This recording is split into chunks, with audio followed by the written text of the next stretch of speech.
State policy matters. Indeed it does. Welcome to episode 372 of the Community Broadband Bits podcast from the Institute for Local Self-Reliance. I'm Lisa Gonzalez.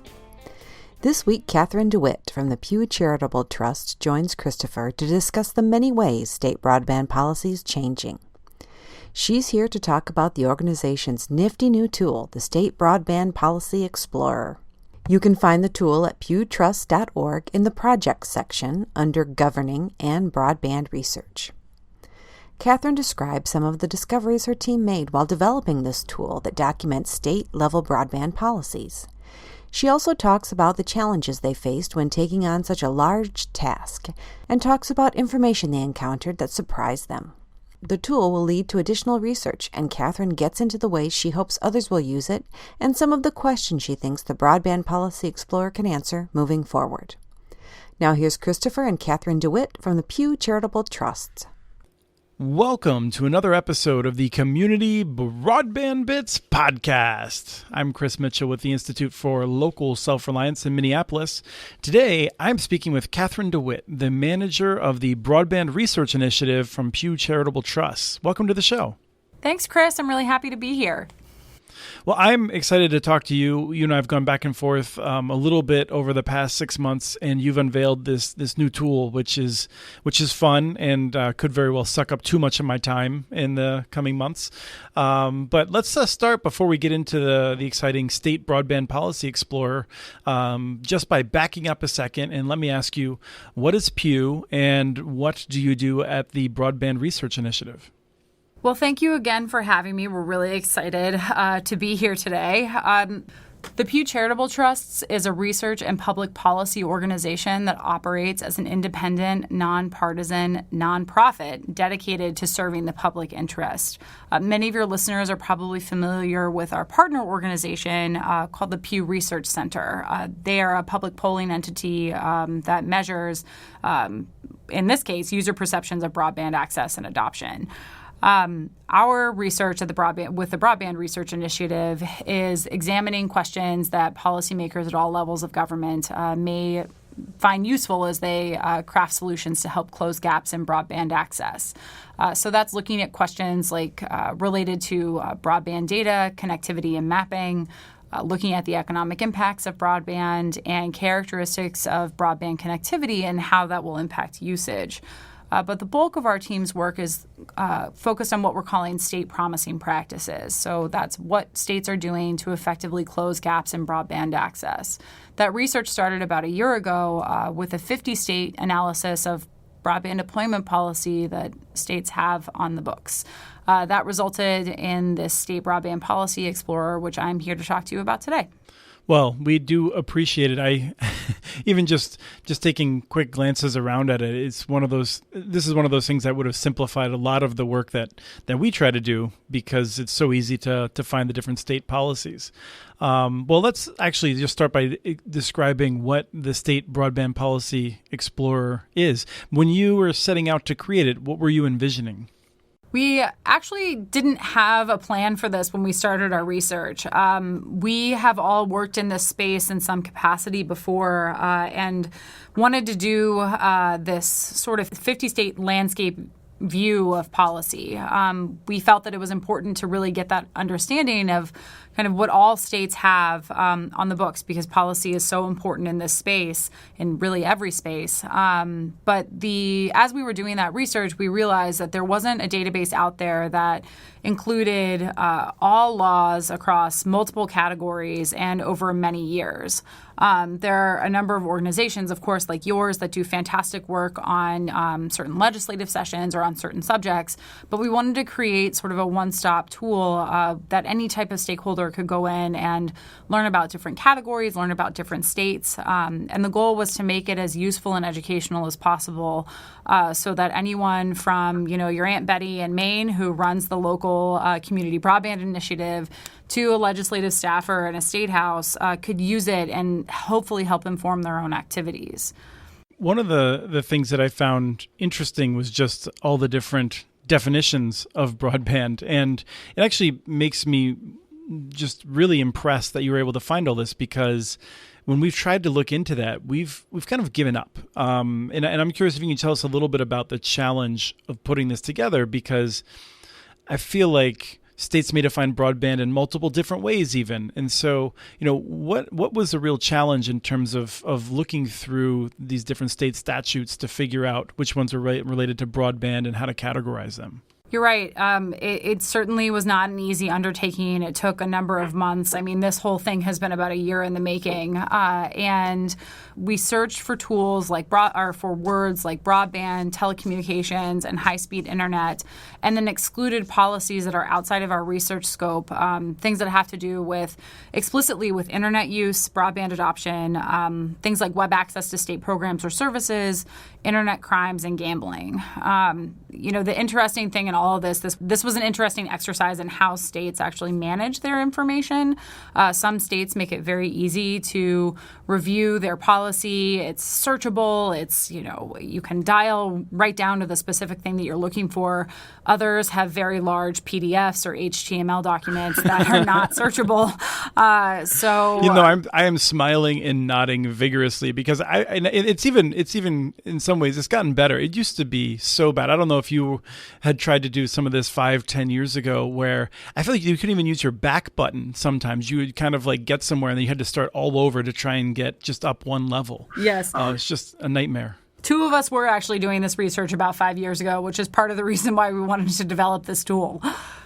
Right. I'm sure. So you have you've categorized it in a handy tool that you can people can look at it via state. Oh, and I should say I was going to maybe give out the URL, but it'd be easier, I think, if people just do a search on the internet for Pew State Broadband Policy Explorer to get right to it.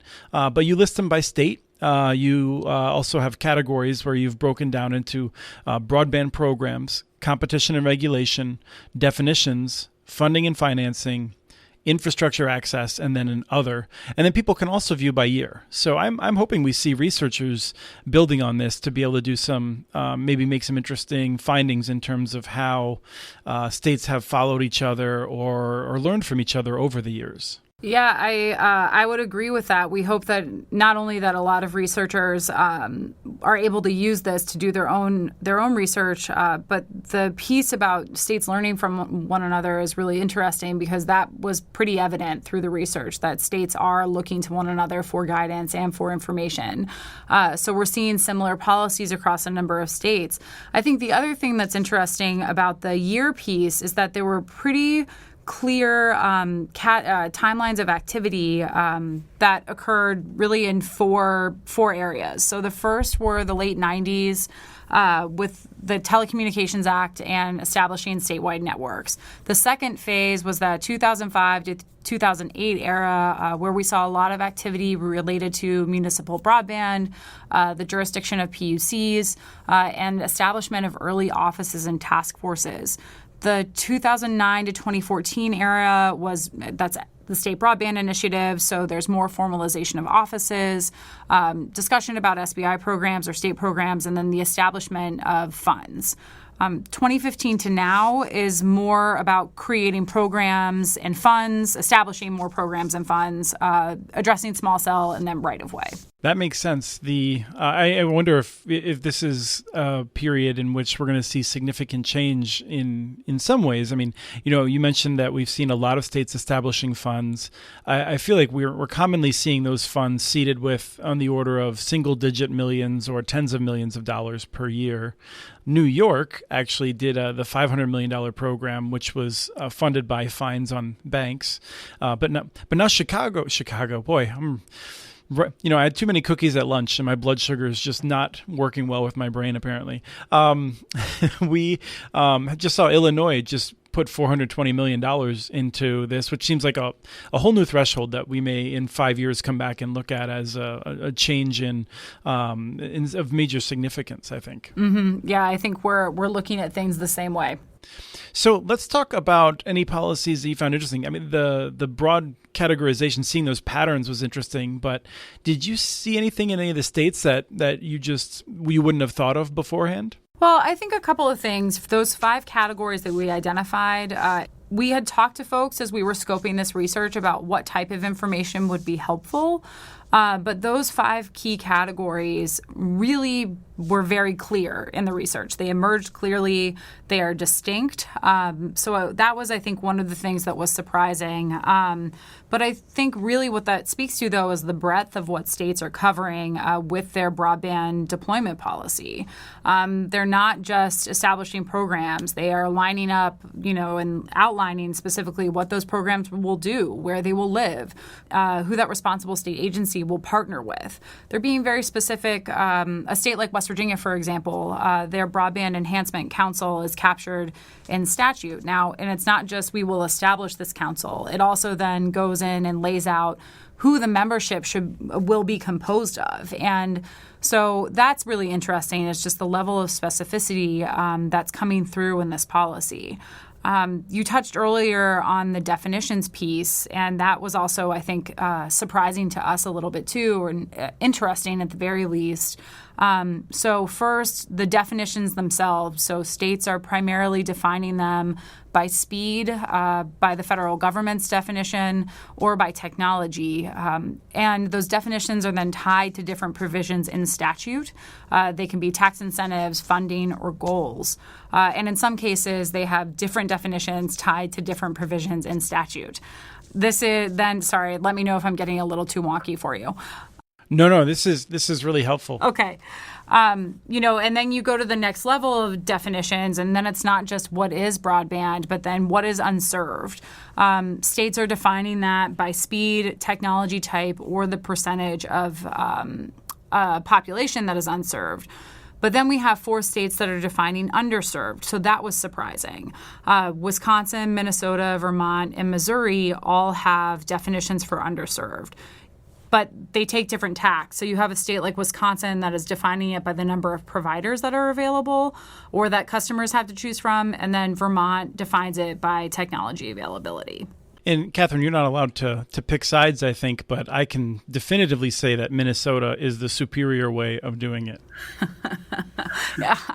You have no bias in this whatsoever. Oh, no, and I certainly haven't offered input over the years as to that being a good decision.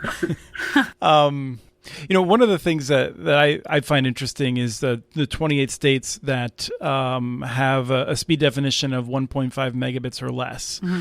And you shouldn't take that as necessarily being 28 states, but there's 28 rules that touch on that speed. And then there's 16 rules in which, there's 13 of which it's defined by the FCC or U.S. code. I have to say that when I'm looking at this as a person who's advising policymakers, I guess, when I look at this, I think because these things are often going to be in law for some unknown period of time, I really am interested in the ones that point to the FCC, an expert agency that is tasked with updating it periodically. And so, it's useful for me to see that so many states, I would presume, had made a definition a long time ago, not gotten around to updating it. And so, as a person who's trying to draw lessons from this, I would think that we really want to point people in the direction of using a dynamic definition that will be updated by experts that we can then yell at whenever we need to. Well, it's always nice to have a scapegoat. But right. The definitions piece is we're excited for our next round of research to really see kind of what the role that those definitions, that those goals really play in state programs. So how does that look like in implementation? What does that look like in implementation? Why is that goal or definition the way that it is? And then how are states sort of shaping that or evolving it along the way? One of the things I tried to do was to get a sense of whether more rules or broadband-related statutes in a state was correlated with any of my biases or any data that I was familiar with. And to me, it seemed like it was all over the map. And I'm curious if you saw anything just regarding the number of statutes that a given state had. So we tried really hard as we were going through this not to do any sort of that quantification, more is better, less is better, any of that comparison piece. Because, of course, that's our natural inclination is to say, like, okay, what is this? If a state has 16 laws versus a state that has 34, what does that mean? But really, our next phase of research and our promising practices is looking at 10 different states and kind of how they are using policy in order to shape their responses on the ground. And so at that point, we'll have a better understanding of kind of what role policy actually plays in shaping opportunities to close gaps in access. That makes sense. And it's good it's good to be, I think, have a good research design. Pew, I'm sure, is well versed in not getting ahead of itself in terms of anything that might bias your future research and conclusions. Well, thank you. I think it's a lot easier said than done sometimes.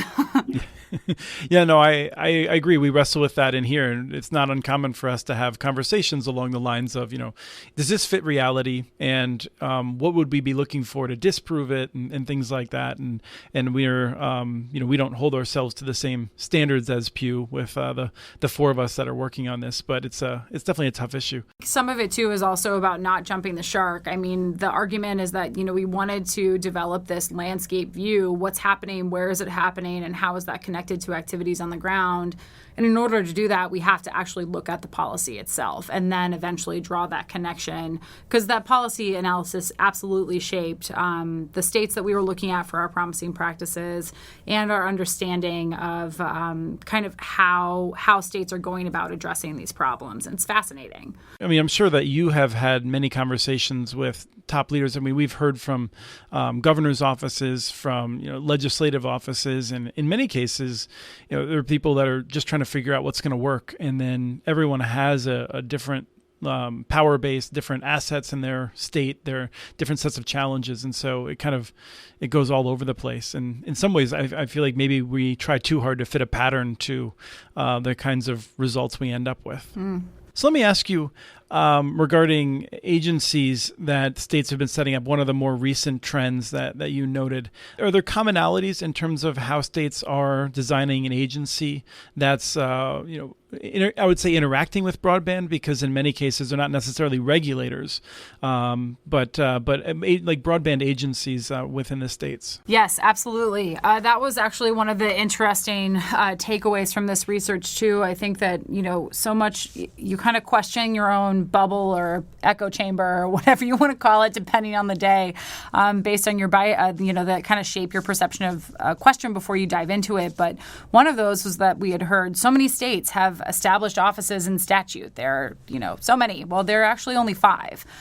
Instead, we are seeing more, as you outlined, or as you pointed out, that more states have tasked agencies with specific responsibility. There are 34 that actually have that in statute. And the difference is whether, those agencies, it is establishing an office of broadband within a specific existing agency, or if they're saying this entity is responsible for administering broadband efforts. And then sometimes, those agencies will go and establish offices, themselves.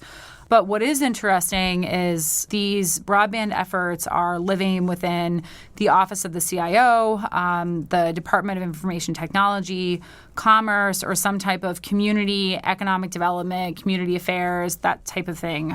It's really within those broad categories. We are really curious in our next round of research to see why activities have been placed in there. The other area where they're living is within the Public Service or Public Utilities Commission. And what we did note from this research is that if activities are housed within the PSC or within the PUC, there is typically some type of connection, or there is a connection to the USF, to the Universal Service Fund, or their high-cost support mechanism. I can give you one data point here in Minnesota when they were setting up the program for the Border to Border Fund, and also the agency that was run so well for so many years by Dana McKenzie. The discussion, I think, was in many ways a typical political discussion of where can we put this agency so that, this interest group won't be too strong, and then other people would say, well, where can we put it so that that interest group won't be too strong, and so it's interesting again how some of these things, may not be the way way that you would design it ideally if you were only caring about broadband, but how they can end up being a political football that can later be hard to deconstruct how it got there. Yes. Yeah, I'm sure, because I would guess that as you're looking at this, you're probably thinking, wait a minute, why is this broadband agency in that department? Does this even make sense? And, without having kind of been there when the fights were happening, I imagine in the last moment, it looks a little bit odd.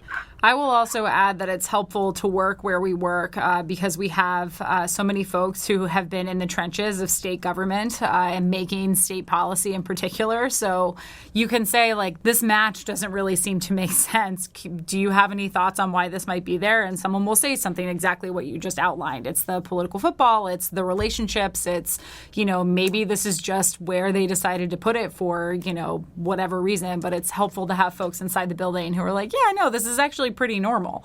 There may not be some big explanation for it, or there may be. Yeah, I have to think there's probably some pretty interesting email threads that will probably never see the light of day in terms of what were they thinking. Maybe one day, Chris. Right. The classic 50 years after James Madison's death, maybe. So as we're wrapping up, I'm curious about any outliers in one direction and then common policies on the other that we haven't talked about that you think are worth flagging to people that may want to check out.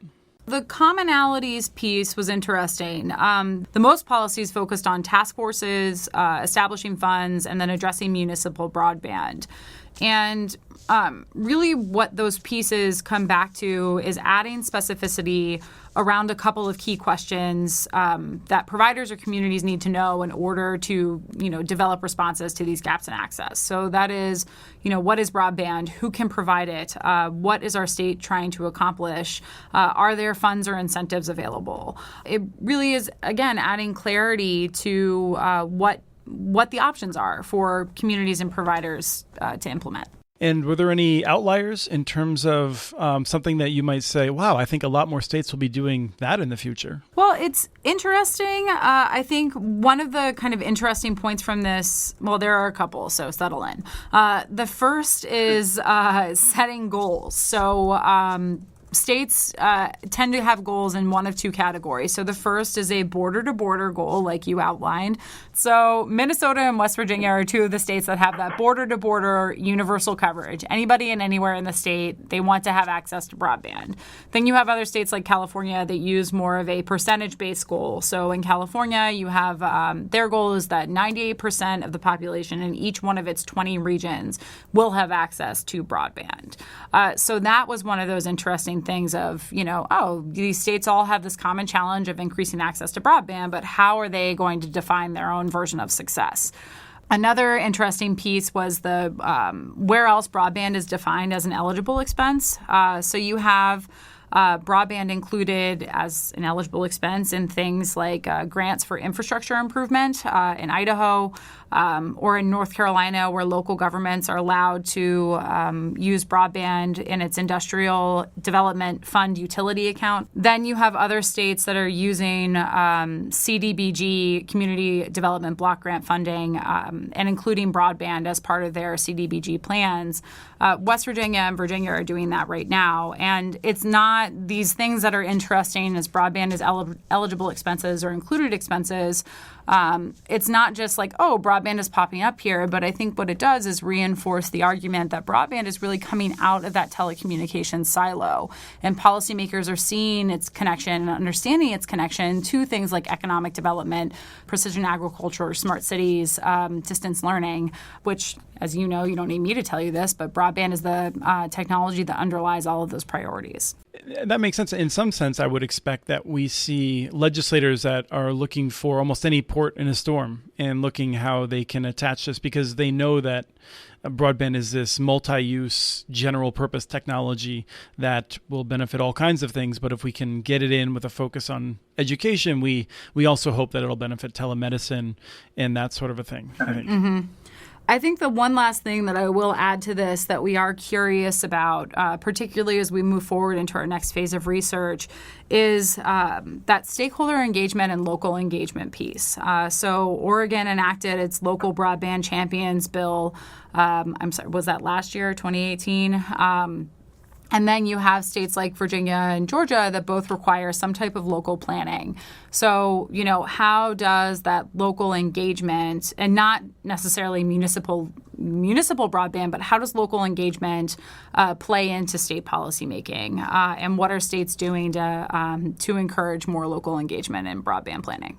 Yes, I was just revisiting this regarding North Carolina, where they were particularly interested in local engagement on matters of digital inclusion, because we were critical that they didn't let cities do enough on their own to build infrastructure. And the governor's office had responded that, well, we really expect them to work on digital inclusion, and we're trying to be partners with them in that. And so I would expect that we'll see more of that. I mean, frankly, as you know, from any sort of look at broadband around the country, it's remarkable how different it is from place to place that may look the same on the map. There's just, it's a harder conversation than I expected, because there's so many different directions that we can go with this. And at the same time, you are so focused on the policy and not rendering judgment on this, which is, I'm used to casting down judgments like Zeus during a thunderstorm. So appreciate you bearing with me. And I really appreciate your time going over this tool. Before we close, is there anything else that you wanted to make sure we noted before we bring it to a close? State policy matters. Yes. Well, I think that's wonderful. And I think that your tool is going to help improve state policy. Maybe not always in the direction that I myself would want, but this is going to lead to progress. And most important, we'll see states going in different directions. We'll be able to study it and learn from it. And I think that's what we really need to be doing in the next few years. So thank you for making this all possible. No, thank you. I really appreciate not only you having me on the show today and for your kind words about our research, but also about all of the research and analysis that you and your team do. It's really helpful. That was Christopher and Catherine DeWitt from the Pew Charitable Trust discussing their new resource on state broadband policy. Remember to check out the tool at pewtrust.org. Go to the projects section under Governing and click on Broadband Research.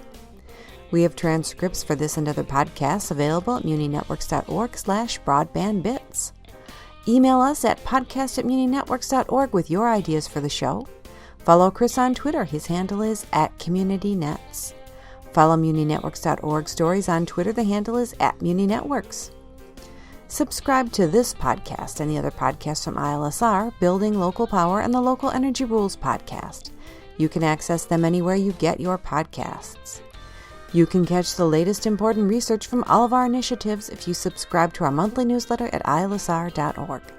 While you're there, please take a moment to donate. Your support and any amount helps keep us going. Thank you to Arnie Huseby for the song Warm Duck Shuffle, licensed through Creative Commons. And thank you for listening to episode 372 of the Community Broadband Bits podcast.